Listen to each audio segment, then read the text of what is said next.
Good morning, Dr. Padmakant. Please unmute yourselves. Can't hear you. Yeah, ma'am. Good morning, ma'am. How are you, ma'am? I'm fine. How are you? I'm fine. Great. Yeah. So I think you have the CV of Dr. Natalia, right? Yes, ma'am. I received it now. Okay. Thank you then. I think you are good to go. Once we tell you to read the CV of Dr. Natalia, you can just go ahead. Right, ma'am. Please ensure Okay. signal from your side. Shall I proceed, ma'am? Yeah. Yeah, Okay. I think It is a pleasure. no, Dr. Padmakant, I think we can hear you. I think you can directly do it there. Okay, now I Right, think right, ma'am. just for a checkup with the clarity and signal issues, I think you are good to go. Okay. Right, Around ma'am. around Okay, ma'am. 9:35 or so, you will be asked to read the CV just before the immediately after the inaugural. It will be around 9:50 Yes, or ma'am. okay. Then you can read Okay, the ma'am. your first. Yes, ma'am. Yes, ma'am. Okay. Thank you. Yeah. Okay. Maya input the channel. Maya input. Good morning, Nandakumar sir.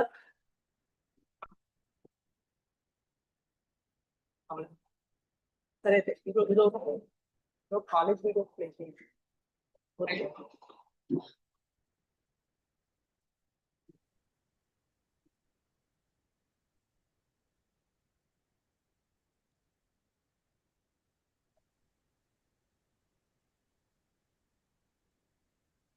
Good morning. Good morning, sir. Morning. Good morning. How are you? I'm fine, sir. How about you, sir? Okay. Okay. Thank you very much. I'm Yeah. going to listen. Yeah. Okay. Yeah.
Maya, ma'am.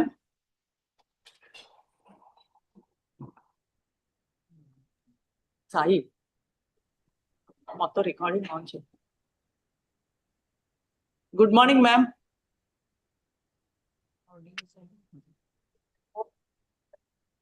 Good morning, Gautami.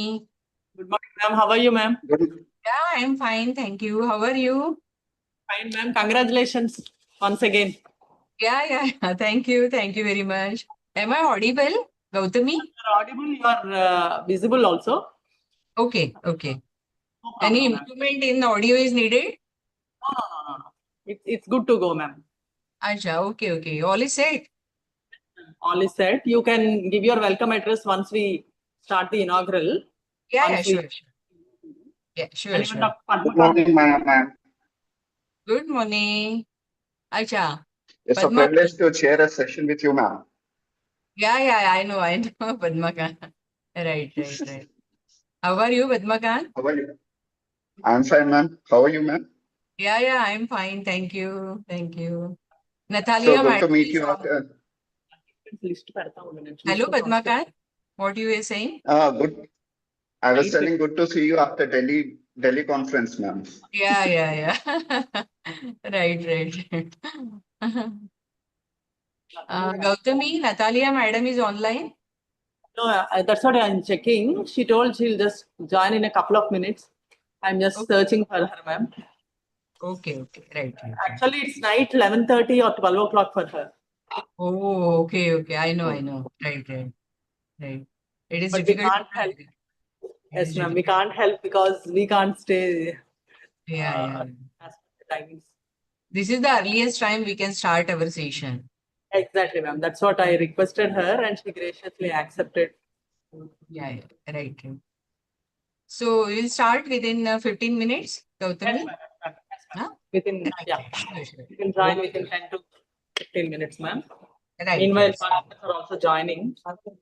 We can start. Right. Sure. Okay. I know, ma'am, as a dean, you are very busy, but still you have accepted it. We are so lucky to have you.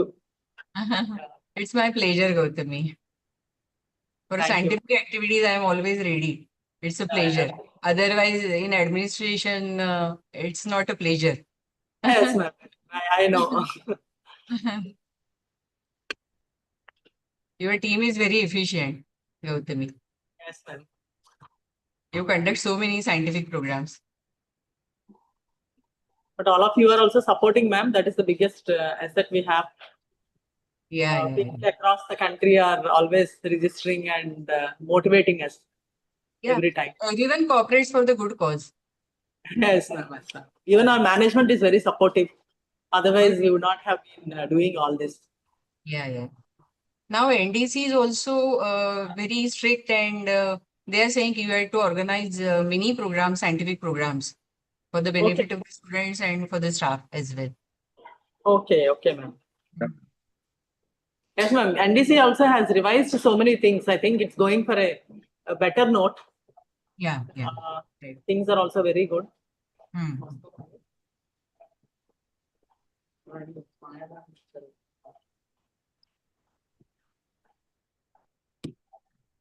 Yes, ma'am. We can see so many modifications in the NDC. Yeah. Recently, they took out many circulars also. Yes, ma'am. For faculty improvement, the institute, they should organize many programs. Yes, ma'am. Even Dr. Vandana ma'am is there. Good morning, ma'am. Vandana ma'am.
Hema.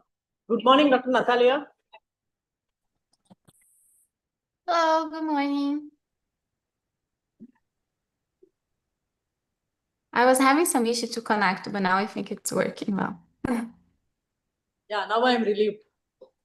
I was just little skeptical till you joined because you are the hero of the show today. Without you, the program. Natalia. Yeah. Now I'm happy everything worked.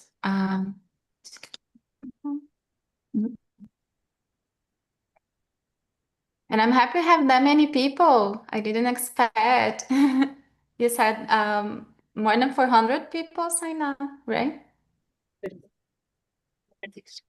460 registrations across the country. Oh, wow. 462. 462. Yeah. That's very exciting.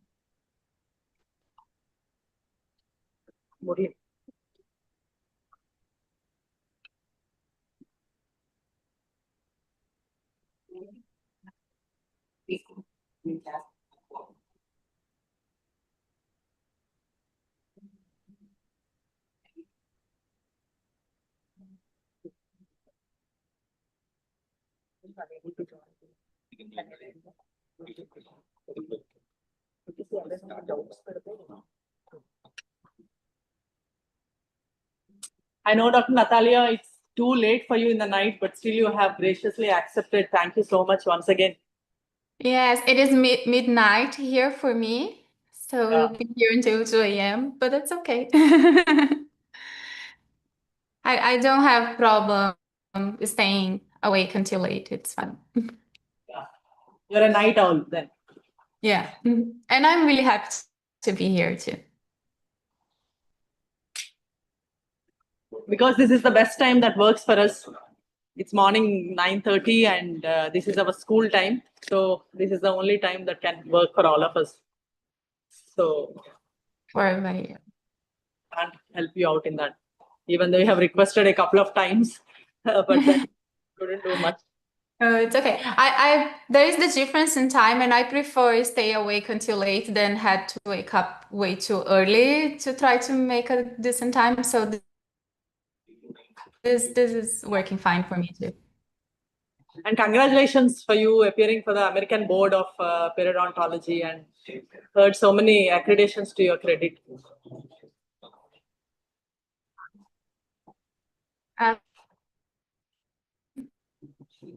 So, and also I got in Brazil, and then when I moved to the US, I had to do again here. So many years studying. Yeah. So you're a certified periodontist from Brazil, right? And now into the American School of American Academy of Periodontics. Yeah, in Brazil, I did my specialty in neuropathology, and then here in the US, I did in periodontics. Oh, that's interesting. You can understand both the pathological and the periodontal perspectives also. I did. I think I loved Perio, and I took many courses on surgeries and implants, but I ended up doing a lot of research with oral cancer while I was in dental school. So I did my master's and my PhD in neuropathology, and then I did the specialty in Perio. I think there are a little signal issues from your side. Can you please check on that? In between, we are having little interruptions.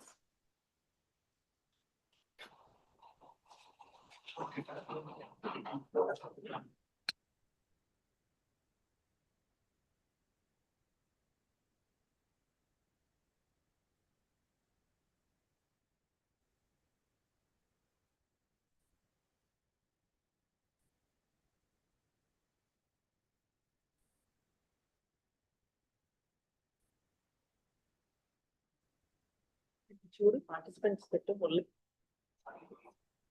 నాకు పేర్లు పెడతా ఉన్నారు నేను చూడు మాట్లాడుతూ ఉండాలి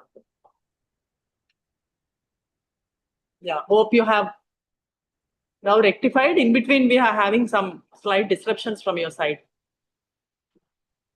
Sorry, I couldn't hear you. Yeah, now we can hear you. Okay. Right.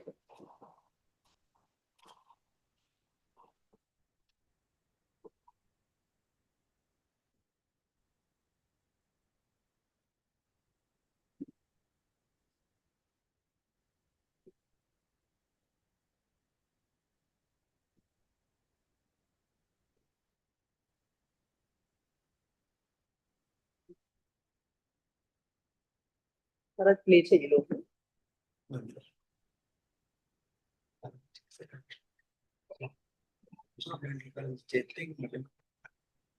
Final గా ఒకసారి చేసి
A very good morning to one and all. Myself, Dr. Himasaila, first year postgraduate. On the behalf of Department of Periodontics, Vishnu Dental College, welcomes one and all to this 9th edition of Perio Akshaya, the Learning League. I would also like to extend a warm welcome to all the respected dignitaries to the inaugural ceremony of 9th edition of Perio Akshaya, a unique initiative organized by Team Perio at Vishnu Dental College. Akshaya symbolizes something that is limitless and everlasting. True to its name, Perio Akshaya has evolved into its vibrant academic platform that continuously promotes learning, innovation, scientific exchange, and professional collaboration among the periodontists across the nation. Today's 9th edition of Perio Akshaya is all here to discuss the integration of artificial intelligence in dentistry and insights into periodontal practice, which reflects the transformation that modern dentistry is currently witnessing. As periodontists and researchers, we stand at a fascinating intersection where biological science meets digital intelligence. We would like to begin the event by seeking the blessings of Lord Ganesha, who is known for his immense knowledge and wisdom.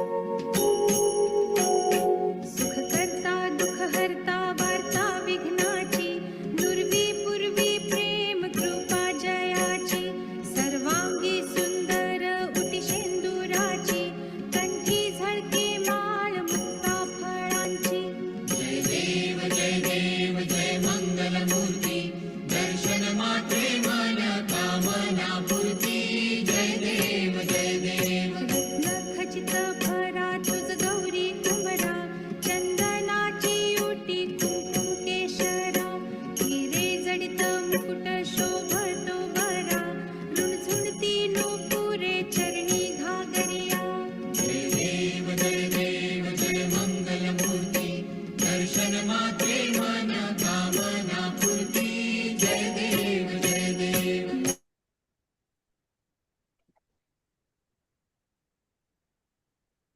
Now, I request our beloved teacher heading the Department of Periodontics at Vishnu Dental College, Dr. Gautami Penmatsa, to address the virtual platform and welcome the dignitaries. The platform is over to you, ma'am. A very good morning to all the dignitaries, seniors, colleagues, academicians, clinicians, and students across the globe. Today, I am here not to merely speak about a program, but to address all of you about this wonderful, unique initiative of Team Perio, conceptualized in the year 2022, Perio Akshaya, the Learning League. As the word Akshaya means one that never diminishes, our curiosity, our commitment to excellence, and our responsibility towards our patients should never diminish in our field of periodontics. And that's what Perio Akshaya truly represents, an endless pursuit of knowledge in periodontics. Just like the periodontium silently supports the tooth, continuous learning silently supports the clinician. And interestingly, learning in periodontics is not just about classifications, surgical techniques, or implant protocols, but it's about understanding biology, about mastering precision, about preserving function, aesthetics, and ultimately the quality of life of a patient. On the other hand, there was a time when dentistry relied purely on human skill, intuition, and experience. And now we are living in a time where intelligence is no longer confined to the human mind because machines can now learn, algorithms can predict, and technology can now assist us in making clinical decisions with astonishing precision. And today, we stand at the edge of a remarkable transformation, one that is redefining not only how we practice dentistry, but how we think about it. What once sounded like a science fiction is now entering our classrooms and our operatories, and that revolution is the revolutionary transformation driven by artificial intelligence. Today's 9th edition of Perio Akshaya is going to witness the contemporary topic of this era, artificial intelligence in dentistry, and insights into future periodontal practice by an eminent speaker, Dr. Natalia, an individual who understands AI beyond machines and who recognizes the future of healthcare through insight, passion, and perspective. Here, she's all ready to guide us into this field of revolutionizing modern dentistry from diagnosis and imaging to treatment planning and precision care. And I'm sure Dr. Natalia will not only answer our questions, but also inspire us to think differently about the role of artificial intelligence in our profession. So with great anticipation and respect, Let us welcome our guest speaker, who is asked to illuminate the future of dentistry through the lens of innovation and artificial intelligence.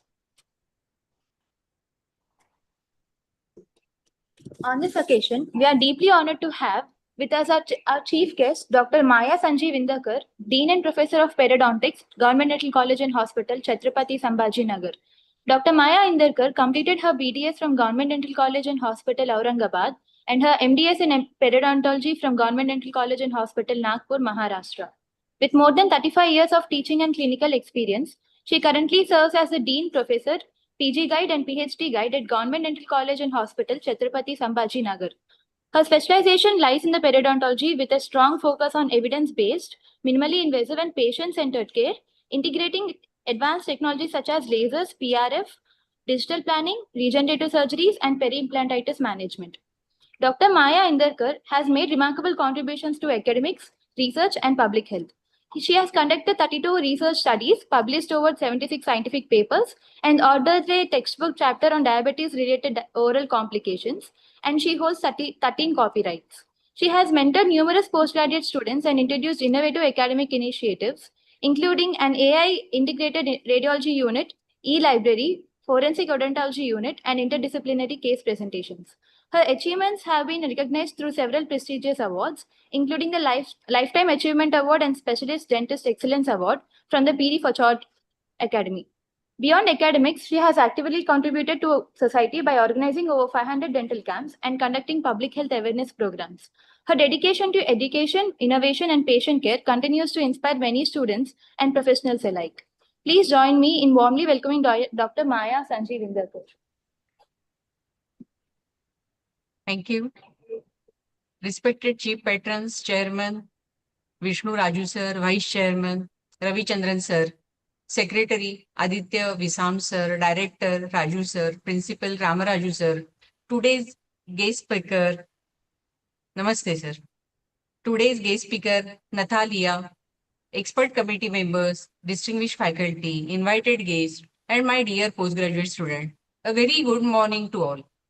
It gives me immense pleasure to welcome everyone to the inauguration of Perio Akshaya, 9th edition, the Learning Link, hosted by the Vishnu Dental College. Perio Akshaya has grown as a meaningful academic platform for continuous education in periodontics, bringing together different generations of periodontists to discuss the past, present, and future of our society. The word Akshaya signifies unlimited, and this program truly reflects unlimited learning, sharing, and professional growth. Vishnu Dental College has consistently encouraged academic excellence, innovation, discipline, clinical training, and a research-oriented environment. The institution has been known for providing quality dental education and for creating platforms where students and clinicians can interact with national and the international experts. Today's program is another proud step in that direction, strengthening the vision of Team Perio and the commitment of the college towards modern evidence-based dentistry. Congratulations. We are privileged to have with us Dr. Nathalia Andrade. She is a DDS, MSc, PhD, Clinical Assistant Professor, Department of Periodontics and the Endodontics, University of Buffalo. Her academic achievements, international experience, contribution to artificial intelligence and data science activities, and recognition as a healthcare innovator make her an inspiring speaker for this occasion. Welcome, madam. We are sure that her insights will enrich our understanding and motivate young clinicians who are attending today's program to adopt technology with scientific responsibility. The theme of today's lecture is integration of artificial intelligence in dentistry insights into periodontal practice is highly relevant in present era. Just now, the Gautami has focused on this. Artificial intelligence is no longer a distant concept. It is becoming a practical tool in diagnosis, risk assessment, treatment planning, radiographic interpretation, patient monitoring, and clinical decision making. In periodontology, AI has the potential to support early detection of periodontal disease, assessment of bone loss, prediction of treatment outcomes, implant planning, and personalized maintenance protocols. I congratulate Dr. Gautami, Dr. Anil Kumar, Dr. Shrutima, Dr. Ramesh, Mohan Kumar, and all the team members of Team Perio for their sincere efforts in conducting this academic program. With great happiness and academic enthusiasm, I declare that Perio Akshaya 9th edition, the Learning League, officially inaugurated. I wish the program a grand success and hope that today's session opens a new dimension for integrating artificial intelligence into parental practice. Thank you very much. Thank you, ma'am. Thank you, ma'am. We are equally privileged to have our respected moderator, Dr. Padmakant Manava, Professor and Head of Department of Periodontology, Geetanjali Dental Research Institute, Udaipur, who would introduce to our today's speaker for the 9th edition of Perio Akshaya, Dr. Natalia. Over to you, sir. Yeah, first of all, I would like to thank Gautami ma'am and her team Perio, Vishnu sir, and Ramraju sir for giving me the opportunity to, and it's a privilege to be trusted with this role along with Maya ma'am.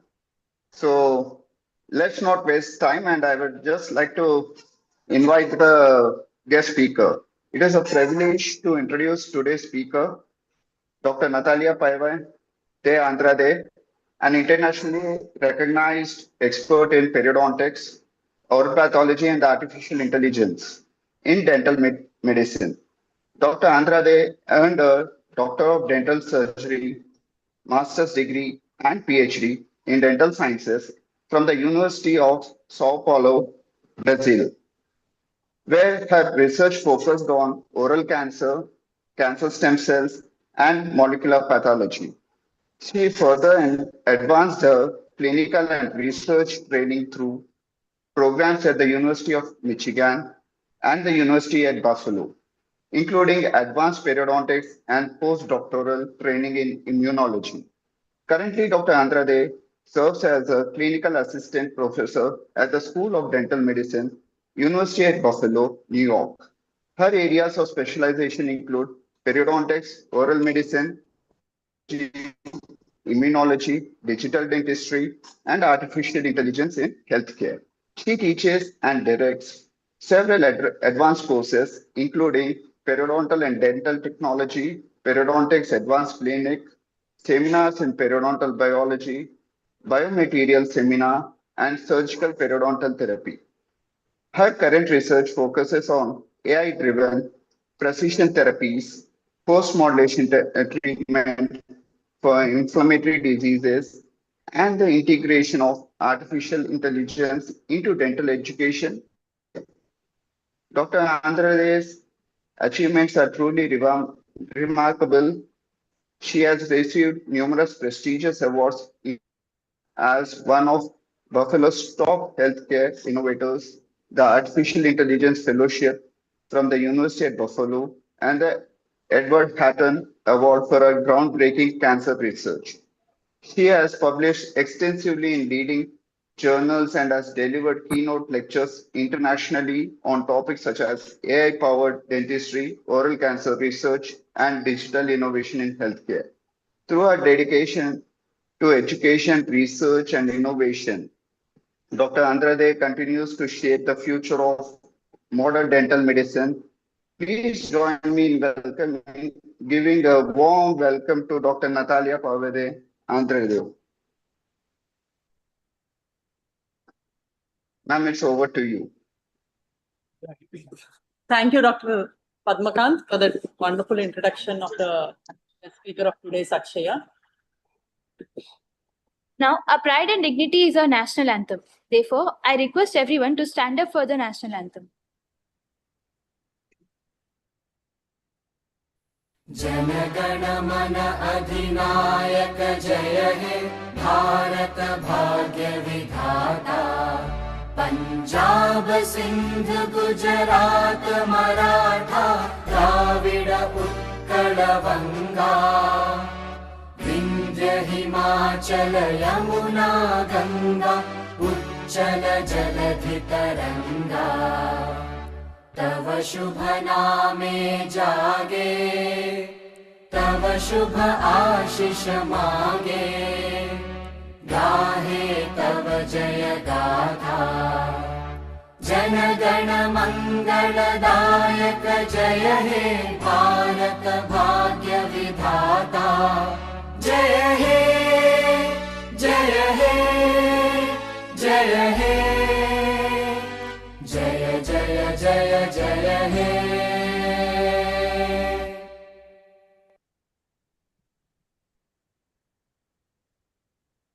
Now, with the permission of dignitaries, I would request the organizing committee to proceed with the inauguration ceremony and commencement of the scientific session.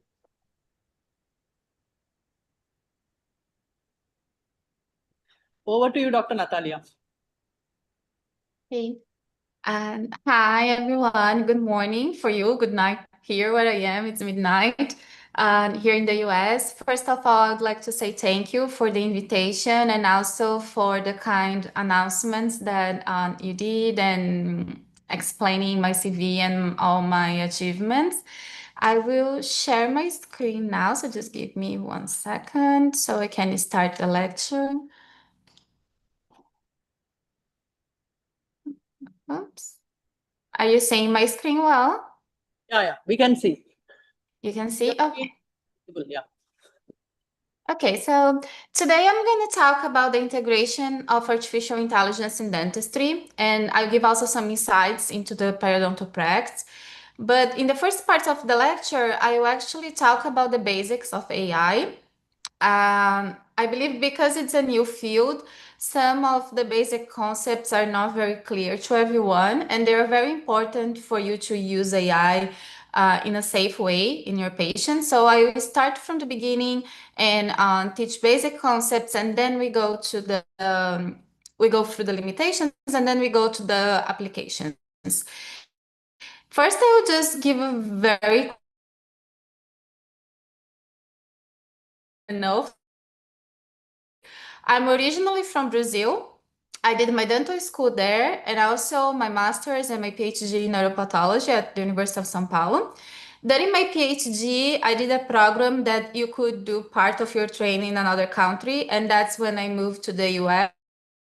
I did my PhD and I also did my here in the US, and then I became a professor at the State University of New York. That's the Buffalo. Professor, and I'm also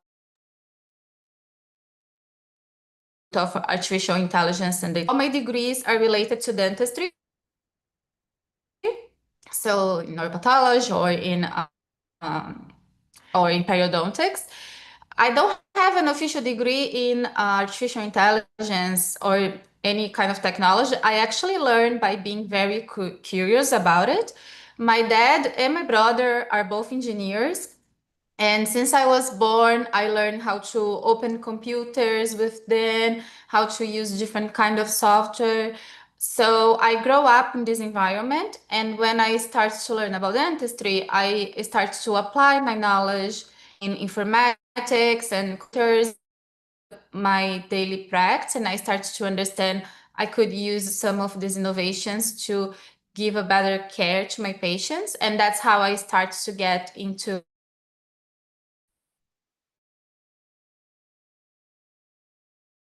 that. I don't have any conflict companies. So I will mention the names of some companies during the lecture to give us an example of ways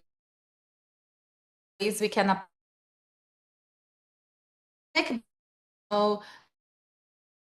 No conflict. And here's just a picture of the School of Dental Medicine from University at Buffalo. The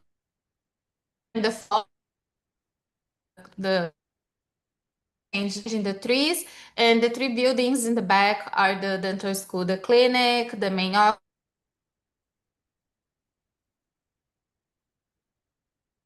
And I would like to start giving you some information that all the data that's produced in the world, 30% is produced by healthcare. So if you think about social media, banks, movies, all the kind of data that's produced, from all the kind of data that's produced, healthcare is responsible for 30%.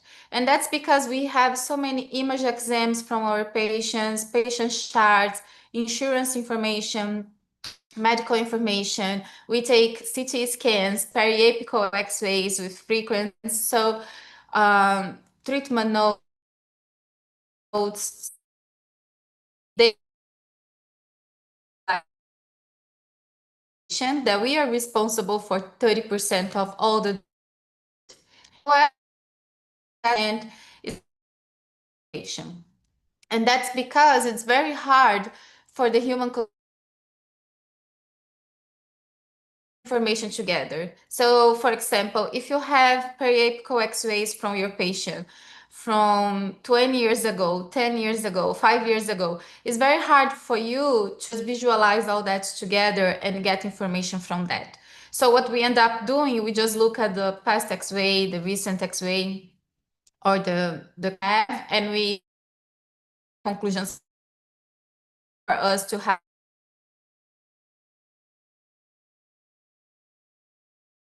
analysis of all the patient information at once, and then information to us in a way that's easier to understand and easier to apply for the treatment.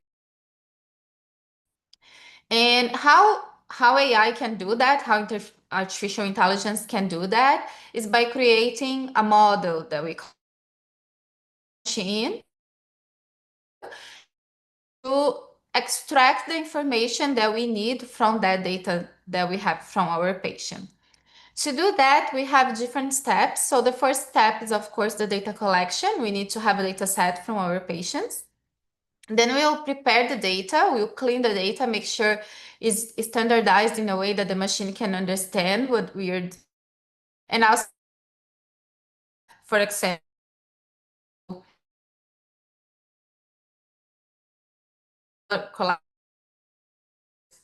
different dentists. So we need to make sure when we transfer that to the machine, that all the data is collected in the same way, using the same words, the same classification. So that's the part of data preparation. Then is the model training. Model training is when you teach the AI how to extract the information that you need from the data set. And then we go to the evaluation to make sure that the model we create, whatever we teach the machine is actually being able to do in a nice way. And when we're training the model, you're going to use artificial intelligence for that. And artificial intelligence, as the name say, is mimicking human function. Is mimicking what we can do with our brain or with our voice, with all the intelligence we have. And inside artificial intelligence have different levels of ways to teach the machine the models that we want to teach. So we have machine learning, we have deep learning, and I'm going to explain each one of them because they're very important. So machine learning is when we have a data set and we want to teach something to the machine. So here is an example of the periodontal X-rays from a patient longitudinally. So before, when the patient was healthy, and then over time with the patient having bone loss. For almost everything, I'm going to give a periodontal example because I'm a periodontist, but you can apply the same concept for any kind of data that you have from your patient. So when we are applying machine learning, we are going to check the bone loss and we want to teach the model how to recognize bone loss over time. We need to teach that to the machine. So if you're going to use this data set. So for example, you use 10,000 periapical radiographics to teach that to the machine, to give us an example to the machine of what is, and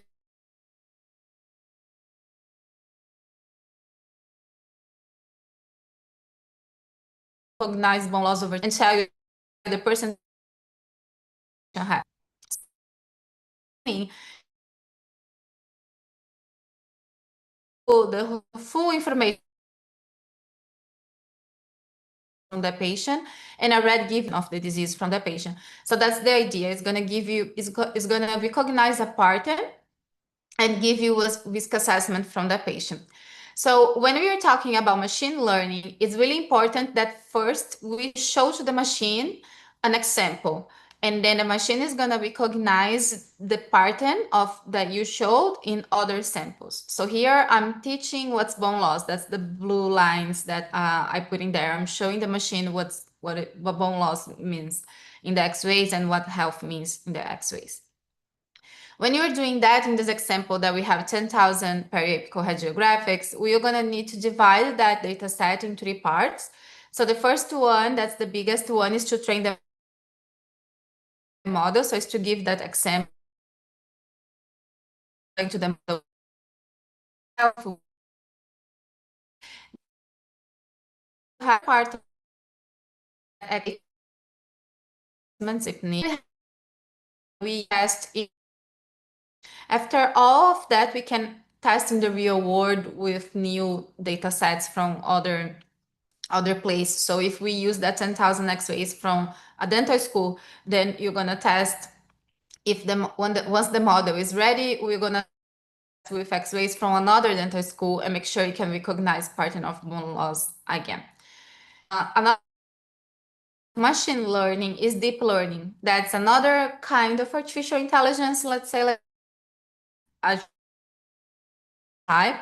In this type, when you're training the model with this type of artificial intelligence, deep learning, then we're not gonna teach the model what's bone loss or what's health. We are just gonna give a lot of X-rays. So instead of 10,000, we're gonna give 100,000 periepical radiographics. So this way the machine can learn alone what is the issue with that X-ray. So you're gonna give a higher amount of data, and then the machine is gonna make many connections similar to how our brain works, how the human brain works. We do many connections when we get an information. And from there, the machine will figure out, oh, of all these X-rays you gave me, the difference in between them is that the bone level reduce over time. So it's gonna learn by itself. It's gonna learn. And a simple example, I'm giving an example of X-rays, but we can expand that for other things. And then the machine is gonna act like our brain and do these connections. They call that neural networks.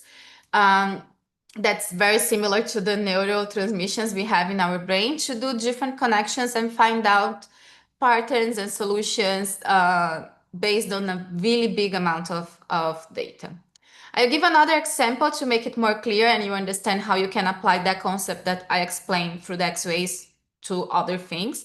So for example, for drug discovery, to discover new medications to our patients. In the past, the way to do was very slow and expensive. It could take up to even more than 15 years and even to $2 billion or more to develop a new drug, because we would need to have a scientist that have an idea like, oh, I think this drug could work for this disease. And then it would start to make experiments, individual experiments, to check if the drug was working or not. Now, what we can do with the computer approaches, we can take data sets that are ready from experiments that were done in the past. So, for example, genomics, transcriptomics, blood analysis, patient chart information, and then we can ask the computer to go through that neural networks of deep learning and tell us what pattern exists there. So the machine is going to tell us, for example, oh, you could use this medication to treat this disease. And it's going to work better if the patient has this specific kind of genetic pattern phenotype.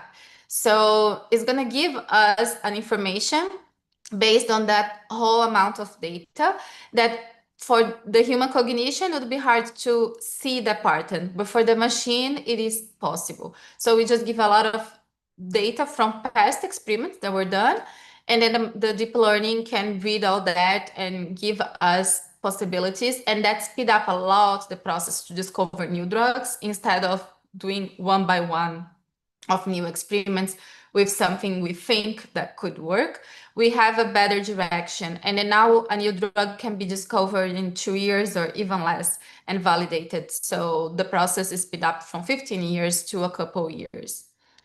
And that allow us to give a personalized care to our patients, because now we are not just guessing or giving a one solution to any kind of patient. We are going through the whole information of that person and coming up with a solution that is specific for that person based on the whole history of medical data we have from that patient. And this is going to make us start to look at patient data in a different way, because we will consider how AI can use that information from our patients to produce a model that can give us a feedback that is going to help us to offer a better treatment. Actually, nowadays, health data set is one healthcare data is one of the most valuable assets. Is extremely valuable for the companies to know that kind of information that we collect every day from our patients, because they need that to develop new models, to develop new software, and make money out of that. So we have to understand that the data we collect from our patients, it's very valuable. And every time we use AI software, a cloud-based software, we are giving to these companies a lot of information about our patients that they're going to use to develop new models. And we are giving that data for free. Are we being careful with the data, make sure we don't expose our patients? So there are many ethical concerns behind that. And they did a survey with almost 200 hospitals CEOs here in the US, and almost 70% of them, they are not confident in their ability, in their IT system ability to protect the integrity of patient data. In another word, that means that the information from patients that we put in computers can be leaked. They are not confident in that they are able to keep the data safe. And almost 50% of the CEOs say that in their hospitals, the data is stored in fragmented soiled systems. That means that even inside the same hospital, you cannot get patient information in a standardized way. Each section of the hospital has data in a different way. And that happens in dentistry too. It happens in the dental school, it happens in clinical practice here in the US, and I believe in India happens the same. One person is doing the chart in a system, the CBCT scan comes from the patient with another system that does not connect with the system that we use for Perio chart or for PAs. You cannot access everything at once with the same kind of file and read everything. And that makes harder to develop the models, because when you are in that part of cleaning the data, preparing the data, if the data is fragmented in different kind of software, different kind of files, for example, CT scan, here in the US, we have DICOM files, while when we take an intraoral scan is a STL file.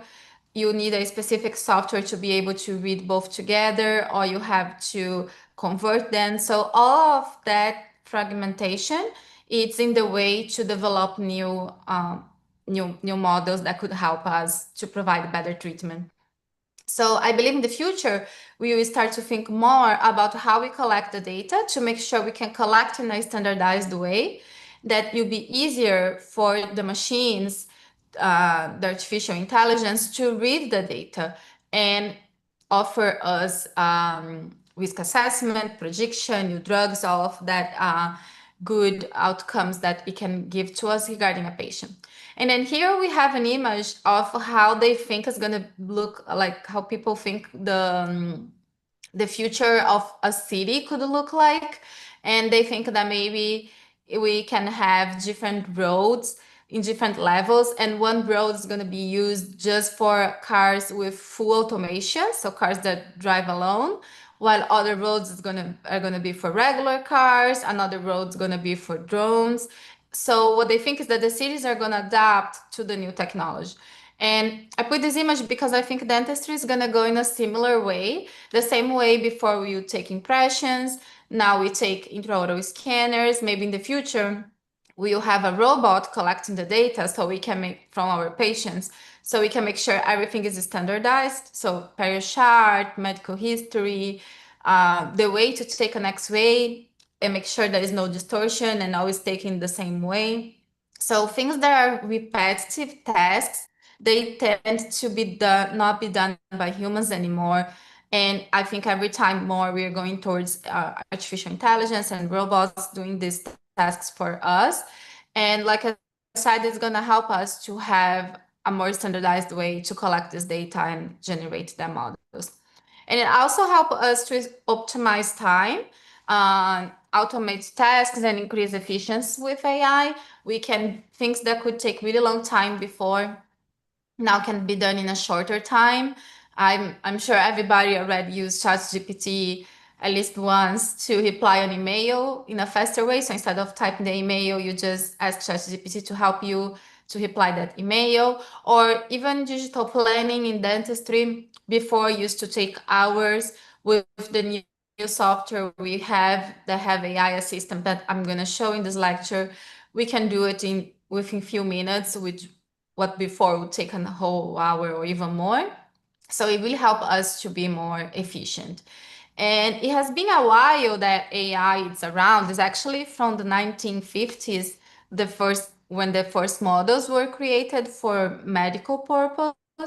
But it's really in the last couple years that AI had this boom, and then we start to talk a lot about it. And it was when they make public available the access to the chatbots like ChatGPT, Google Gemini, and that happens 2-3 years ago. And we see that reflected in the number of research and articles that were done with artificial intelligence. If you search on PubMed artificial intelligence in dentistry, you see how many articles are being published and how this is growing exponential. We have articles in different areas of dentistry, but mainly using artificial intelligence in radiology, pathology, and surgery. Here I put some examples of models that were developed during the last years. We have bone loss detection. So it's similar to what I showed in that examples. You give X-rays and you train the model to detect bone loss and tell you how much bone loss is. Or risk assessment, prognosis prediction. So if the patient has these characteristics, what's the chance that the patient is going to develop periodontitis? Instead of doing the prognosis system we normally do, the AI models can read all the patient information and compare patterns of patient progression and group the patients and say patients with these characteristics, the disease tend to progress faster. And patients with these characteristics, the disease tend to progress slower. So that's a way I can help us with prognosis and risk assessment. Have other models that are correlating systemic health engineering. That's why radiology is one of the main ones, because reading images is a big one, a big focus of the AI tools and the AI models being generated. So we have, in this case, I'm up here showing how to read periodontal defects using CBCT, and then AI can just read the CT scan for you and tell you if the defect is present or not, or even classification of oral disease. So there is a model for everything. If you search on PubMed, you see they are using machine learning, deep learning to develop different models to recognize different things and help us with different things. But not everything actually reach clinical use. And that's because in each country we have different things that are responsible to regulate these models that are created and decide what can go to the market and actually be used on patients and what is not good enough. Here in the US, we have the FDA, it's Food and Drug Administration. And then all the companies that have AI products that are going to be used in patients, they need to get FDA clearance for that. Today, we have 13 companies that have that are FDA cleared here in the US. And these 13 companies, they have 29 AI dental products. And it's interesting that until 2024, we only had 3 companies that were FDA approved. And then from 2024 to today, all the other 10 got that approval. So it's moving really fast, the number of companies and industry investing on that. And like I mentioned before, they use the data that we collect from our patients as a routine to develop this software. Here in this article, they did analysis of all medical tools, not just dentistry, to evaluate what kind of of products are being developed and were approved to be used in the US. Here in this chart, we can see that most of the tools, they are for analysis. So that means they're helping the dentist or the doctor or the medical doctor to analyze an image, for example. So it's going to highlight to you things in the image you didn't see before. So it's easier for you to do the diagnosis. So it's not generating, is not intervention, is not assessment, have very few on that. Most is just to assist in the analysis of image. We have things that are actually doing something on the place of a human. That's intervention, generation. Most of the tools approved, they are for. As I mentioned, as we have the FDA, FDA is very focused to approve or not. They're very if that tool is efficient, if it's accurate. So if it's saying it detects periapical lesions on PAs for you, FDA wants to make sure that that is actually efficient and accurate. However, in Europe, they have the AI Act that even each country have their own rules. They all are under the umbrella of the AI Act. And it also check the efficiency and accuracy like in the US, but it also check the risk, the social risk of these new AI tools being developed. So it checks how much that tools can be used for social impact in a bad way, like to manipulate people's opinion. And most of the medical tools, they are high risk. They are considered high risk. They are in the second worst category. There is one category above. And that's because things that I mentioned, if you leak patient information, if you add patient information to a software that has AI and that information is leaked and you are causing a significant harm for your patient, you're failing or misusing that data. And all the medical information and dental information is in there too. It's very sensitive and it has this risk. So they consider high risk and they want to make sure that when a software or tool with AI is approved, is safe for the patient. While here in the US, they don't really look at that. They don't look if the information is, they look, but not with the same, they are not that rigorous like they are in Europe. And I'm very curious at the end when we discuss and we have time for questions to know how it is in India. I did a small research and seems like it's a country that's more open to the new technologies. So that's very open to the new technologies. So I think that's a point that's nice for us to discuss.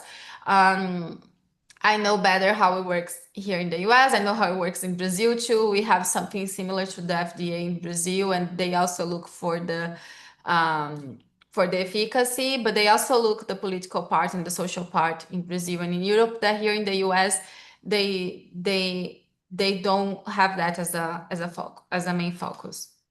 And an example of how this is important and can become an issue, These are news from this news from last week. If you search on Google, you can find the full article. It's from the Washington Post. It's a journal here from the US.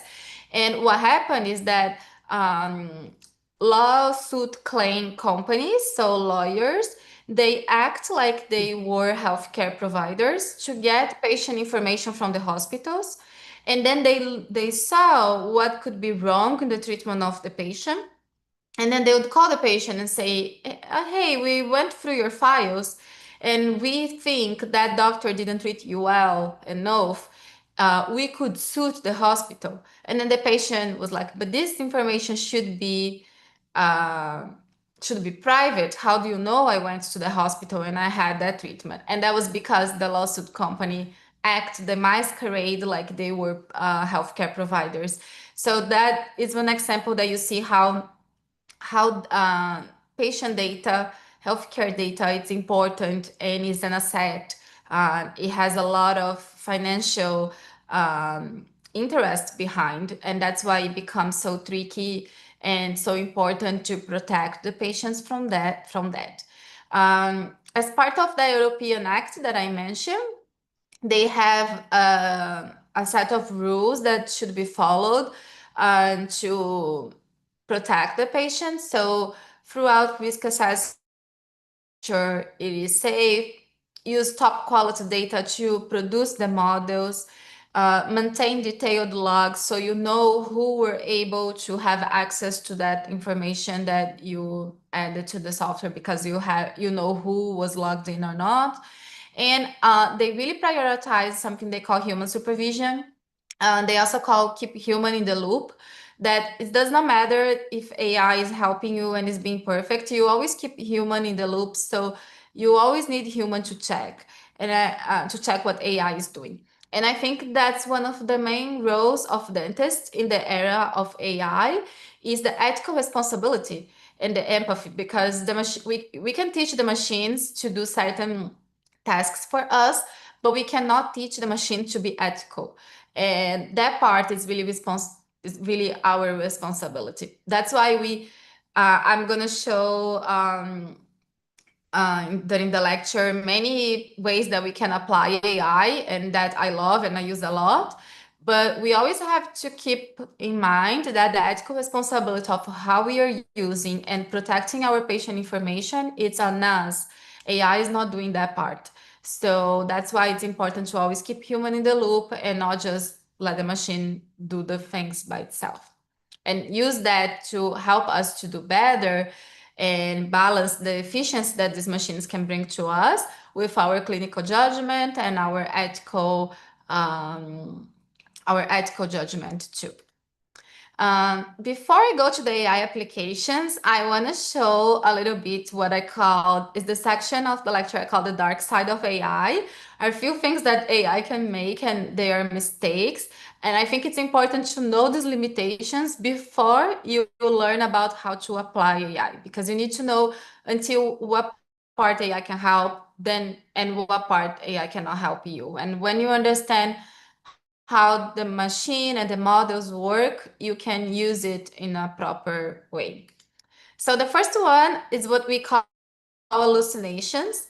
So when you develop a model for anything, it could be literally anything in dentistry or not, the model tends perfect answer.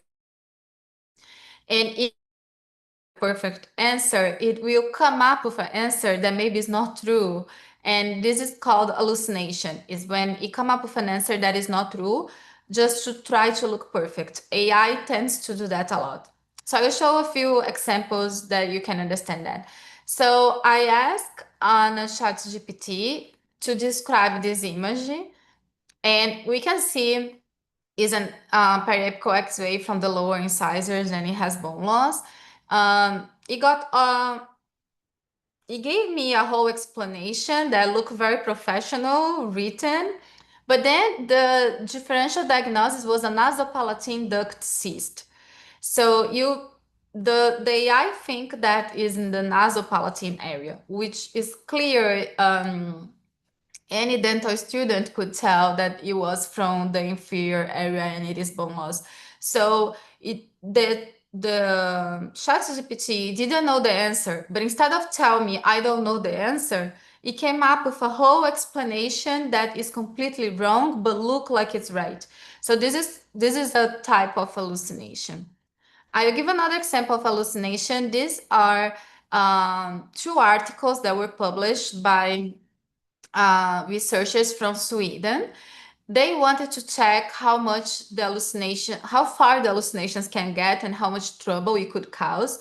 So they invented a disease that does not exist. They invented this disease called bichinomania. They created AI images of the disease that happens in the eyes. This is all fake. This is all AI hallucination. And they wrote two articles about this fake disease that was created by AI that does not exist. And they publish online on a preprint website. Preprint website is when you have an article you're sending to publication, and while you are waiting for the process for the article to be published, you already publish on this website so people know that idea is yours. But does not go through any kind of review, so anybody can post anything in there. So they posted the two fake articles in there. And 2 weeks later, if you ask ChatGPT about this disease, it would give you a whole explanation about the disease and would not tell you that the disease was fake. It would tell you that the disease was real. Even in the article have many little clues to show that the article was fake. In the text, they make sure to like say things that are so crazy that any human, if they read, they would say the article is fake. So an example is here. If you see the founding of the article, like who gave money to pay for these fake articles, University of Fellowship of the Ring and Galactic Triad. So it's a completely crazy name, fantastic name. And just like that, they put other informations in the article that if you read the article, you would know for sure it's a fake article. But AI was not able to recognize that, and the chatbots start to tell people that this disease was true. And it got so far, it got so bad that a real article done by real researchers, that's this one here, it used that fake article as a reference in the real article, and then it was reviewed, peer reviewed, like a good research should be, and it was published in a good journal, and they didn't notice that the reference was fake. Then they had to retract the article and everything. But you see the loop of how it got bad. It starts with AI hallucination. They generate fake studies. There was a human overtrust in AI generated information. That was not that much of the keep human in the loop that I mentioned before, like make sure human check what AI is doing to make sure it's accurate. So they just overtrust that AI was doing well, and then they end up publishing an article that had a fake reference. So all that's an example of how the hallucination can get really bad. Another thing that's interesting about AI is something called black box. That's when AI can give you a very good result, but you don't know the reason why AI got that good result. So like I mentioned before, you're going to give a lot of information, a lot of data sets, data information to the model, and the model is going to do all the neural networks and come up with pattern, solution, possibilities for you. But sometimes the model is going to come up with a pattern, a solution that you don't know how the model did that. So this one is one example. They created a model that was able to predict people death with 90% of accuracy. This was done in a palliative care facility. So were patients that were in palliative treatment, and they knew the prognosis of the disease they have were bad. However, the AI model they create was actually able to give a prognosis of when the patient would die. So it could be, you'd say, oh, this patient with all this pattern information we have from this patients this way, they can live for 3 months. These other patients, they can be in palliative care for a whole year, for example. But the researchers, they don't know how the AI model was able to identify that. So it was accurate, but they don't know how. I'll give another example of black box AI. Was this other research that was done with photography of eyes, and they asked the model, a deep learning model, to analyze many photos of patients' eyes. And then the model found out that the model was able to distinguish male from female just by the eye photography. So that means it had 97% accuracy. So that means there is something in our eyes that help us to distinguish, that can distinguish if we are male or female. But they don't know how. They don't know what it is in the eye that can tell that. So that's why it's called black box AI. They just know that there are parts of the eyes that if the patient had a disease there, then the accuracy decrease. So probably something in that spot, but they don't know what it is. And the problem of that is that if you don't know what it is, maybe AI is identifying something that is not actually accurate. It looks like it is, but it's not. It's always important to keep in mind that AI uses pattern and comparison. It's not a real reasoning like us human, it's pattern and comparison. So here's an example of how the good answer that we get from AI, the accurate answer, can be actually for the wrong reason. In this model, in this experiment, they asked the model to differentiate between a husky dog and a roof, and the model was very accurate. And then they conclude that the model was actually identifying presence of snow in the pictures or not. It was not actually differentiating a dog from a husky. It was just differentiating the environment, because normally roofs, they would be with an environment with snow around. So AI lacks self-awareness. It does not know that it does not know. So it's not going to tell you like, hey, I have a limitation here. I'm actually doing the task in the wrong way. I'm giving you an answer that is good enough, that look right, but is actually not right. AI is not going to tell you that. You have to know that. So that's a limitation that's important for us to understand when we are using AI tools. AI tools for dentistry can have all of that, can have hallucinations, can have black box, can have all these issues going on. And also it's important to remember that we can have risk of bias that come from three sources: from the data set, from who is coding the algorithm, who is coding the model, and who is using the model. So there are many steps that can cause bias in how the model is performing. So for example, in the data set, if we use a data set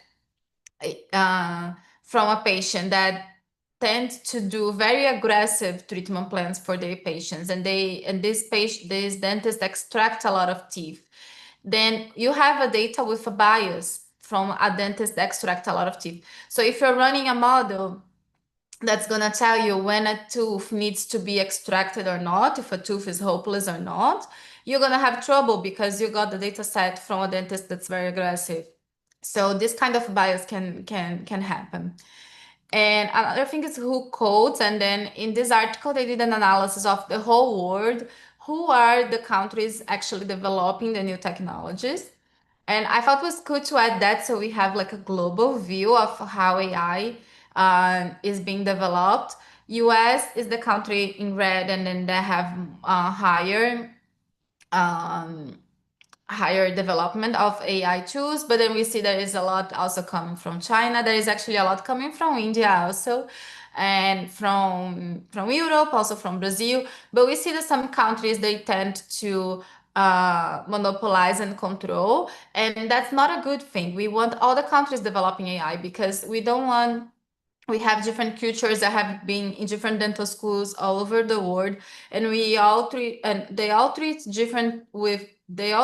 patients with some influence of their own culture.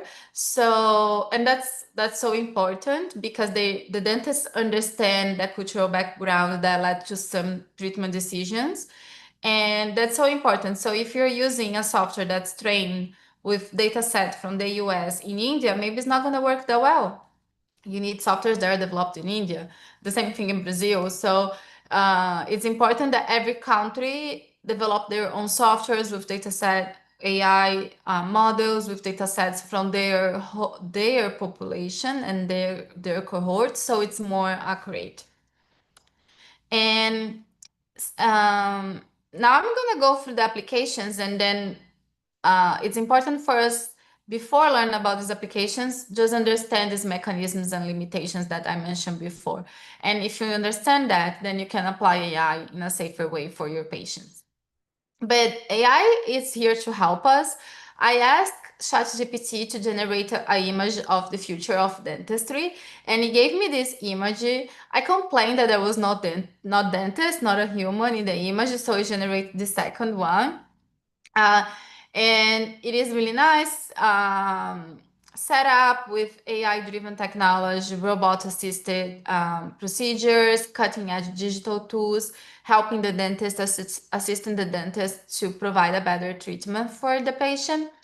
But when I look at this image, even is a very futuristic image, is actually very similar to how we treat our patients nowadays. All this technology is available nowadays. We have robots, and here in the US, the only robot that's approved is Iomi, but have other robots in the world that in different countries that are also approved for use. Iomi is a robot for assist the procedure, so it connects to the handpiece, and then it does not let you make a mistake. So if you're that's for implant placement. So if you're drilling the implant and you teach the robot what's your treatment plan, the robot is not going to let you make a mistake. So if you try to drill deeper, it's going to lock the handpiece and not let you move. If you go to the wrong angulation, it's going to lock. So it assists you to place the implant in a better way, a more precise and accurate way. In China, they have other 4 robots that they are autonomous. They can do everything by themselves. So they don't connect to the handpiece. They're just there working, placing the implant, and the dentist is just looking at it, making sure everything goes well, but the dentist does not touch the patient. There are also micro robots being developed. There are for different fields, for orthodontics, for other fields, but I'll give the example from endodontics because it's the one that's the most advanced. So we see that you have micro robots that goes inside the channel and release the medication, and then it knows the pathway to go through magnetism. So that's something that is being developed. It's not in use yet, but we have many literature on that showing that that could be part of the future. We have computer vision. When we that's another part of artificial intelligence. When we scan the mouth of the patient and we transfer that to the computer, that's computer vision, and we are using artificial intelligence and machine learning models to combine different images from the patient. So for example, we are combining a CT scan with the intraoral scan, with the planning that we did for implant placement. So that combination of images, so we can do the treatment plan, it's done by machine learning. And there are different digital tools that we can use to do smile design. So we take the intraoral scan and then we do a digital WhatsApp and then we do a 3D guide.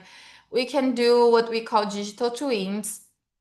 That's when you have a static photo of the patient, and then from that photo you can do videos showing the before and after for treatment. So here it's a static crowlentany case, and then you see in the second image is the patient with the crowlentany. So you can show this video, you can generate these videos within few seconds, chair side, and show the patient and discuss with the patient if the patient is happy with the outcome, if the outcome was like that, or if there is need for some adjustments. When I give the full course, that's what I give to the students here at UB, or when I go outside and I give full day course to dentists, then I teach the step-by-step how to do. I will not be able to teach the step-by-step how to do today because of the time.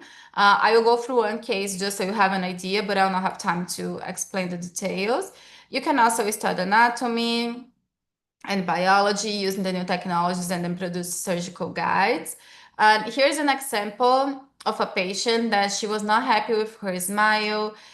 And that's the final outcome that we had once we did all the digital planning and crown lengthening and new crowns for her. So she had many issues because that lateral incisor was really big, and it was an implant crown. We had difference in the harmony between one side and the other. One side had outer passive eruption, the other side don't, but the other side is the side with the implant.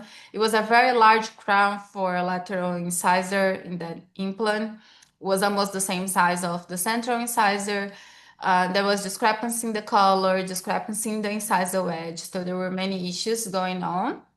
So what we do is scan the patient. We get the 3D scan, and then we do a digital XR. We test in the computer to see how that could look like, and what would be the best treatment option. We can show that to the restorative doctor, we can show that to the patient, so we come up with the best treatment plan. And then we do a digital guide based on that. The lower line of the guide, I don't know if you can see my cursor, but the lower line is where we're going to do the gingivectomy, and the upper part of the guide is where it's going to be the bone removal. And that's showing where the gingivectomy would be. So here's just a few photos using the guide during the treatment. I'm not going to go through the details because I will not have time, and it's not the intention to talk about the surgery. Then we can also 3D print the restoration, and that's the final outcome. And then we see the before and after. I have to go very quick because I have a lot to talk, but if you want to know more details, I published this article when I was resident showing the step-by-step how to do, and also the biological things that you have to take care. We need to make sure and keep in mind that we have to respect biology, so the periodontal phenotype of the patient, the tissue's thickness, gingival thickness, keratinized tissue width, and alveolar bone thickness that combine are the periodontal phenotype of the patient. And we also have to respect what we used to call biological width. And now with the new periodontal classification from the workshop of 2017, we call supracrestal tissue attachments. So we need to make sure we preserve that biology when we are doing the treatment plan for crown lengthening. And that's something that the technology can help us. Before, we would try to do the measurements by probing and bone sounding technique. We would numb the patient and go with the probe all the way to the bone to get the measurement. Now we don't need to do that. We can take the measurements from the CT scan combined with the intraoral scan, because the intraoral scan, that's the green line, if you subtract that from the CT scan, you actually get the soft tissue measurements, like I'm showing here. So you have the CT scan, and you have the intraoral scan, and then with that you can do measurements of the soft tissue. Of course, you can do measurements of the bone thickness also, and just study that biology of the patient without need to do bone sounding or an invasive technique, just with the measurements you have from probing. So you have the measurements from the sulcus and the measurements from the CT scan combined with the intraoral scan. You can get the important biological information that you need for this kind of surgeries.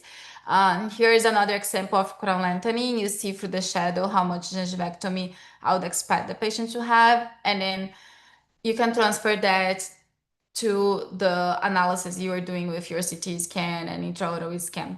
Like I mentioned before, the step-by-step would take very long time. I take hours to teach that to my students, but I just want to show you an insight, like the topic of the lecture was an insight that these things are possible to do. And then you transfer the measurements to, there are different software that you can do that, and then you generate your guide from there. You know the gingivectomy, you know the bone removal line, you 3D print the guide and then use the guide during the surgery. There are other things that you can also do treatment planning, other kind of procedures, and then there are different software with different AI tools. I give the example of co-diagnostic, that's a Straumann software that you can use for implant planning. And it has an AI assistant. And when you click at the software that you want to use that AI assistant, it's gonna read all the data that you upload from the patient, and it's gonna segment that. And segmentation means it's gonna segment each anatomical structure that you can, instead of being just one CT scan, one intraoral scan, now the computer knows what's nerve, what's bone, what's tooth, and it can segment that for you. So if before, in the past, to do a treatment digital planning, we would need to combine the CT scan with the intraoral scan and do manual adjustments. Now it's just one click with the AI system. It does that part for you, and it's super fast. It can find the nerve, it can segment different teeth. So if you wanna do the plan that you extract a tooth and you place an implant, the AI system can do that part of the extraction for you. While before we'd need to use different software and do that manually. However, it cannot place the implant in the right position yet. And it can have an hallucination and place the implant even outside the bone, like I'm showing here, that the implant was placed by the AI system completely outside in a completely wrong position, and you have to fix that. So that's why all the limitations of AI, it's important to have in mind. It can help you until a certain point. On that point, you need to know that you have to do yourself or check yourself. And that's why when we are using AI tools, it's important that we use for something that we already know how to do, and we use to make it to be able to do that task faster. Not for something that we don't know how to do and we are just trusting AI is gonna do for you. That's not gonna happen that's not gonna be good for you and for your patient. Use AI for something you already know, you have knowledge on that topic, and then you use AI to help. We can produce a surgical guide for implant, for crown lengthening, like I showed before, rehabilitation of the patient. You can 3D print the restorative part, and it really helps you to doing the digital planning and use all the machine learning tools we have nowadays. To speed decision making, you do all the planning before the surgery, increase accuracy, and the patient is happy because there is less repetition. The patient is more aware of what's going on because you can show the patient. And they have other applications of AI, like image analysis. Overjet was the first one to be approved in the US. We have also Pearl. It highlights to you in the X-ray things that maybe you would take some time to analyze or that you'd let it go. It helps highlight that for you. That's one of the kinds that I said that AI is there to assist you with the diagnosis. It does not make the diagnosis for you, but it helps you to see better things and easier. It can help also with clinic management. So you can have AI tool that check how many patients you had the month, how many patients you were able to actually accept the case, that paid for the case, that you actually did, how much collection you have. So it helps you to optimize all the management of your clinic. Have also other AI tools that goes through all your patient information and charts and tells you things that maybe you forgot to schedule or that the patient didn't come up and you end up forgetting, or AI opportunities like treatments that are opportunities that you didn't see before, and it's going to highlight that for you.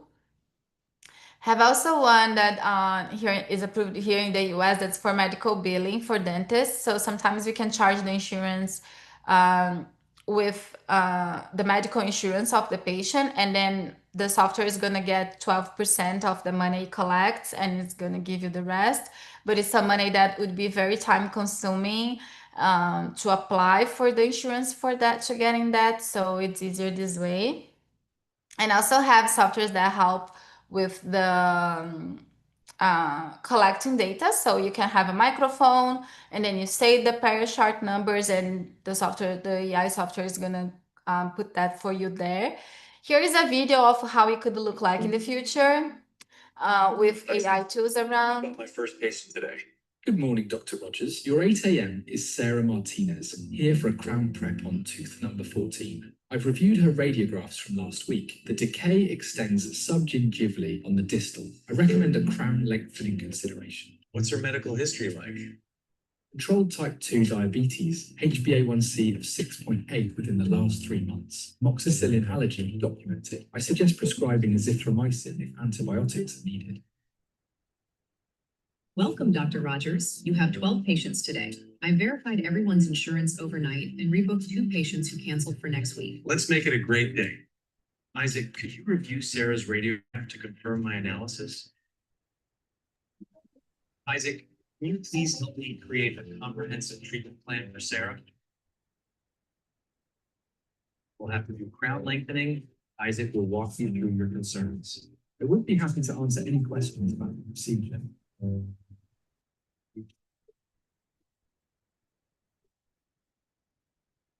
So this company is called Trust AI, and they just got a 6 million grant to fix dentistry, they call, and they claim that it would have a very low rate of hallucinations. But you see, even the company that's like the highest at this moment in developing these things, they say you'd still have some hallucination. You can just claim that it would be less than 0.1, but you never know when that 0.1 is going to happen to you. So that's why it's important to always keep human in the loop for everything that's AI made, but it can really help you to have a better and more efficient workflow with your patient, like the video showed. We also have large language models that are when AI can copy the ability of talk or text that humans have, and these are all the chatbots. All the chatbots are included here. Have other ones other than that. And for that, it's really important for the large language models to know prompt engineer. Prompt engineer is how you give the order to the AI chatbot or model that you were talking with. So you need to make sure you know how to give properly the order, be specific, give context, keep it simple, so the software can understand.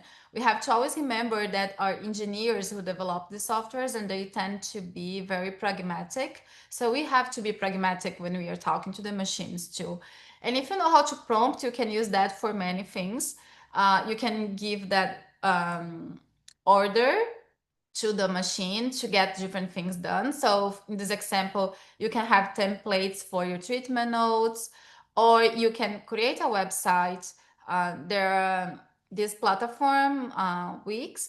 You copy and paste, you put in here, you copy and paste your prompt explaining what you want from your website, and it's going to generate the website for you. So you can do that for your clinic. This one, you also use prompts, and then you choose your avatar, and you can create videos by using that prompt. Hello, I'm your AI Here is an guide, here to example. introduce the exciting journey we'll take today into the world of artificial intelligence. Imagine a world where AI isn't just drafting emails, but transforming dentistry. AI is reshaping healthcare, dentistry, and business, offering. So that this video was creating just by using a prompt, is all AI made. So you just create a prompt, explain what you want in the video. I want the person in the video to be saying this, and this in a very professional way, and then it's gonna generate for you. It takes like just a few seconds.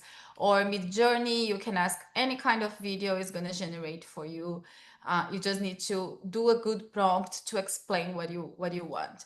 There is a platform for everything you need. If you know how to prompt, you can do everything. And if you don't know what platform to use, you can just ask on ChatGPT, Google Gemini, DeepSeek, what platform exists for this thing I need to do, and it's going to give you the platform name. You can also ask to help you generate a good prompt. It's going to help you if you're not that familiar with how to do. I always say that the future is already here. We see all these examples I gave of how you can apply AI in the clinic. But there is this sentence from Will Gibson that say it's just not evenly distributed. It is here, but not everybody have access to that. And it could be that it does not have access to that because it's too expensive, or it does not have access to that because people don't know how to use. And that's why I create the course Periodontal and Dental Technologies at the dental school, to teach the students and also the other faculty how to use these different technologies that we have. It's very important to have technical skills and be evidence-based knowledge. Know when to trust AI and when not to trust AI. So until this point, I can trust AI is going to be accurate. Until after this point, I have to always check and count more with my knowledge. This is an important skill to have. So here are my students learning how to do the treatment planning, how to do the digital treatment planning. We also they also get training for microsurgery. They also got training on how to use the robot, and they did practice on bone blocks. And we are also developing new virtual reality training for the students here at the school. I also use AI for my research with genetics. I'm not going to explain very in deep because it's molecular biology, this other part, but it's a very nice technique that it's called single cell sequencing, single cell RNA sequencing, that we collect samples from the mouth of the patient, and then we can do that with patients that have periodontitis and patients that are health.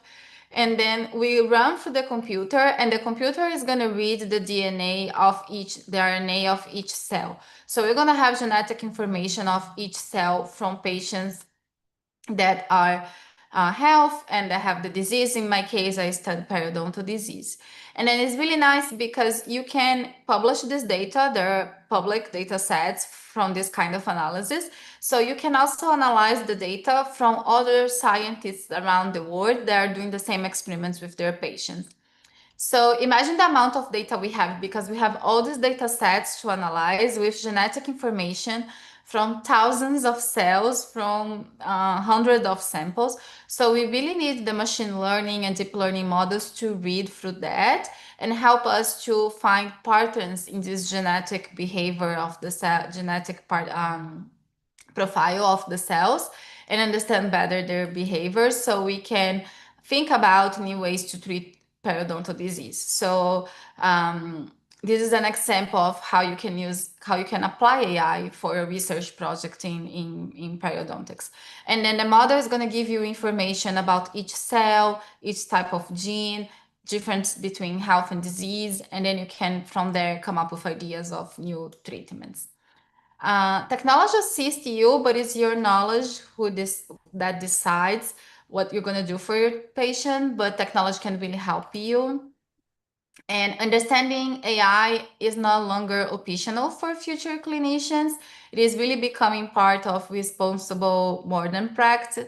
Like I mentioned many times, the responsibility of using AI is for the dentist. So the dentist needs to understand the limitations and the good applications and use that in the best way for their patients. And as a final thought, I just want to say that it's a point of no return. We are not going back to the time that there was no AI. From now on, it's always going to have AI, and it's going to be part every time more of our routines. So have an open mind approach and understand how these tools work and start to apply on your everyday practice with your patients is something that's going to become every time more normal. And I always provoke the thinking of, if you could go back to the time that there was no AI, no internet, and knowing that that would become the future, if you knew social medias would be the future, if you know using computers would be this future, intraoral scanners, how would you prepare yourself better to what came next? So we are at this point with AI, we are in the very beginning, so we are the ones that can actually get more advantage of that for the future. So keep that in mind, that it's gonna have a really big evolution coming the next years. And if you can be in the front of this evolution, you can be a step ahead of other people, if you understand that. And that's it. That's the end of my lecture. I'd like to thank everybody for the attention. I created just a few days ago a new Instagram account to keep contact with people that I meet during my lectures. So if you want to add me there, if you have a question or want to share information, learn a little bit more, I'll be posting more things about AI there. And that's it for today. I'm going to stop. That was an incredible keynote from Dr. Andrade. Thank you, ma'am, for the insightful and thought-provoking lecture. We deeply appreciate the time and expertise you have shared with us, providing the invaluable takeaways for the audience. I think they will be applying this and information and approaching the patients with in an innovative way to treat them. That was a great lecture, Dr. Natalia. Thank you. It was very informative. I'm happy you enjoy. Like I said, I'm open if someone want to ask a question now, or if later someone has a question or like some deeper explanation, they can always contact me. Actually, Dr. Kiran Suratka has shown a deep interest and he wants to learn AI in periodontology. Any fellowship or anything that kind of a program is available, he just wants to know it. We don't have a fellowship, but we use AI for many things, and students can visit the school. So they would have to contact us. I can send the information of the person that's the program director, and then they can come visit and learn more. As I mentioned, I also give the full day course. Then it depends. For example, the dental societies of each state of the US, they invite me, and then I spend the whole day there. Then I explain. I explain where to click when you're using the softwares and what to think before you click, so you know you're doing the right thing.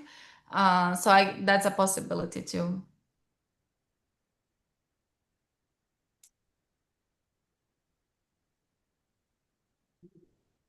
Any questions in the chat box will be moderated by Dr. Padmakant and Dr. Maya, ma'am. As of now, no questions in the chat box, ma'am. We are waiting the questions. Dr. Natalia, you have made it so clear that there are no questions for us. Yeah, I know I think it's a very new topic, so sometimes people are shy or they want to take their time to understand. Sometimes I give the lectures at the time nobody want to ask, and then once it's done, everybody come talk to me. So feel free to ask now or later. So I have a question, Dr. May I, ma'am? Sorry, I couldn't hear. Do you have a question? Yeah. You have said about the black box, hallucinations, and risk of bias. So sometimes if it's a person who's using AI to this thing, and he's come to a conclusion to a diagnosis, and he has rendered a treatment, and that landed up in something negative has happened, and who will take the responsibility? Is the operator should be taking the responsibility, or the one who has developed the software has to take the responsibility?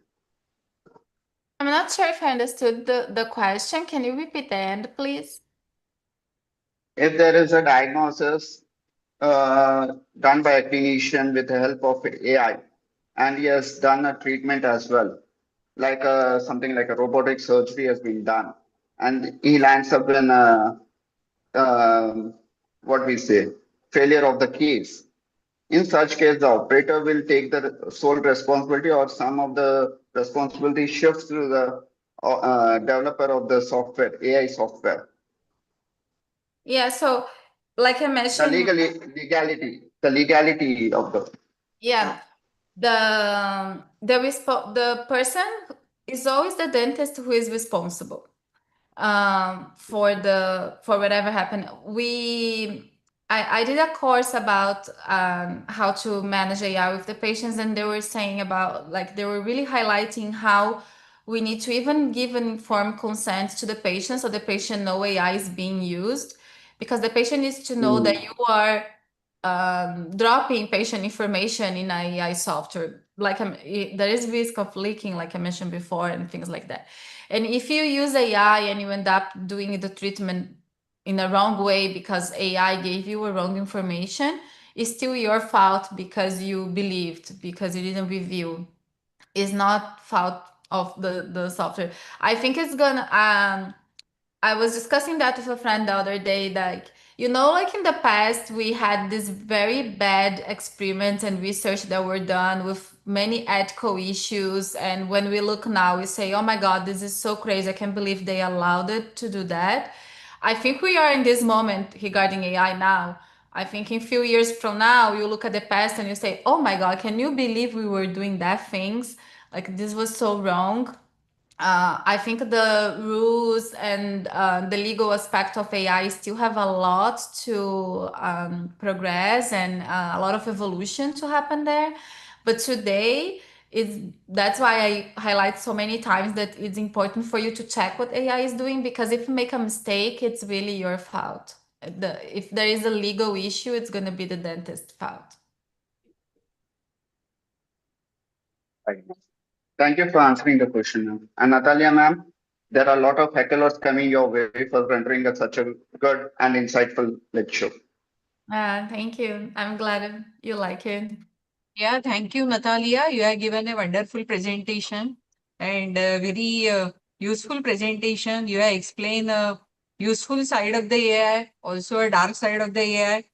And understanding AI is, as you said, no longer optional for a future clinician, but it will be an integral part of successful dental practice.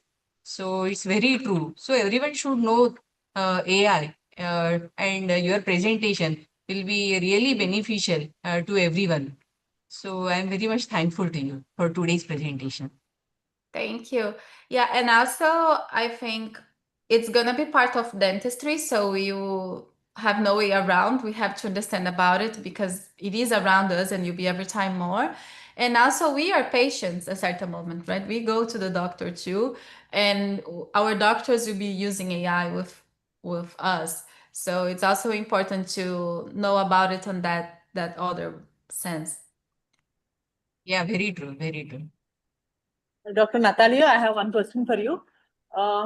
With the amount of research that is going on in AI, when can we expect the quality and a fair protocols in the application of periodontics?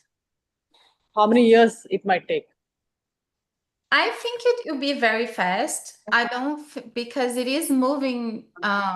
It is moving fast. I think it slowed down a little bit last year because that was the first boom 2-3 years ago, and then people got really scared with all these legal aspects we were talking about. So most of the regulatory institutions of different countries, they kind of hold back a little bit on approving AI tools, but now it's kind of getting back on track again and is moving very fast. So I don't think it's gonna take that long. I think it's a matter of like couple years, 3 years, we will be using like more and more and more. And also I think as more companies are doing, like I showed here in the US, for a very long time, only 3 companies had approval. Now we already have 10. More companies doing that also means the cost is gonna go down. So people, you have more access. It'll be easier to have access to these tools and be more spread the use. And Dr. Natalia, there is one question in the chat box asking you to please enumerate again on single cell sequencing, RNA sequencing. Yeah, it was at the end. I was worried with the time, so it went by really fast. But the RNA sequencing is this technique that it can read the DNA, the RNA of each cell. So if you give a sample of any kind of tissue, it's going to read cell by cell and it's going to need the genetic component of each cell. So this way you can have enough information to compare cells in disease and cells in a healthy state. So, for example, for my own research, I'm looking for this difference in between health health, gingivitis and periodontitis. And then there is a group of genes that I see they're different. So I know if we silence the genes that are higher in periodontitis, for example, patients, we can maybe solve the disease. So, or at least reduce the effect of the disease. Especially if we look at the cells, the inflammatory cells that are so important for the periodontal disease. So if we learn how to turn on and turn off the genes that are important during the periodontal inflammation, we can maybe reduce the inflammation by doing that. And then we can discover what are these genes that are different by comparing the single cell RNA of the group of disease and the group that's health. So that's how we apply. I'm giving the example of periodontics because it's my field and is the research I do. But that can be applied for any kind of disease.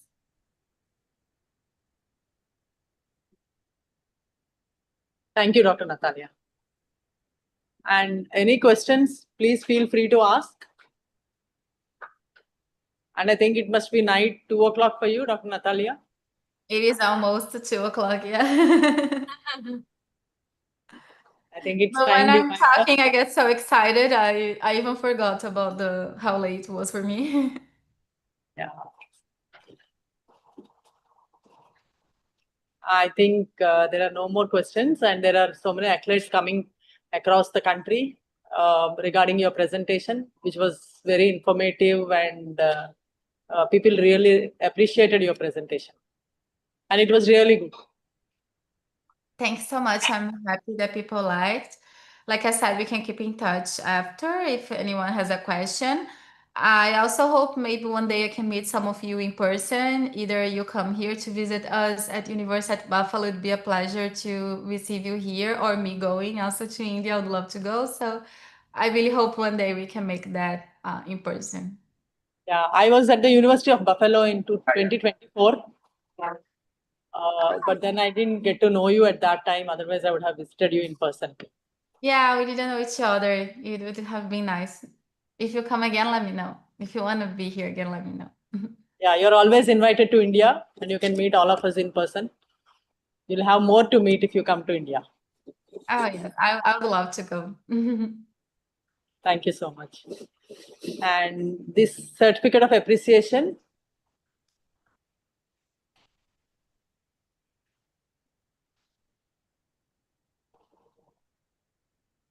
Yeah. Thank you, Dr. Natalia. And this is a certificate of appreciation for you for delivering the session on the topic Integration of Artificial Intelligence in Dentistry and Insights into Periodontal Practice in the 9th edition of Perio Akshaya. Thank you so much. Thank you so much. And we'll send it to you by mail. We'll mail you the certificate immediately. Okay. Okay. Thank you. Thank you. Bye-bye. Bye. Thank you. And thanks a lot, Maya ma'am, for moderating the session on this topic in the 9th edition of Perio Akshaya, in spite of your very busy schedule. Thank you so much, ma'am. Thank you for inviting me, Gautami, for this session. And pleasure, thank you, ma'am. Natalia. Thank you, Padmakant. Thank you, ma'am. It was a pleasure sharing the session with you, ma'am. And thank you, Gautami, ma'am, for providing me the giving me the platform to chair a session with Maya ma'am as well.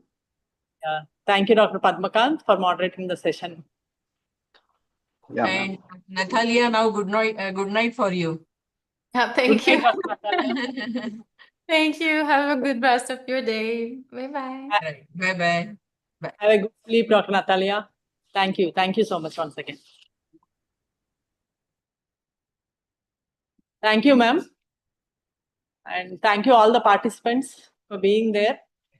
And see you all in the upcoming edition of 10th edition of Perio Akshaya, which will be there by the end of this year. Thank you so much.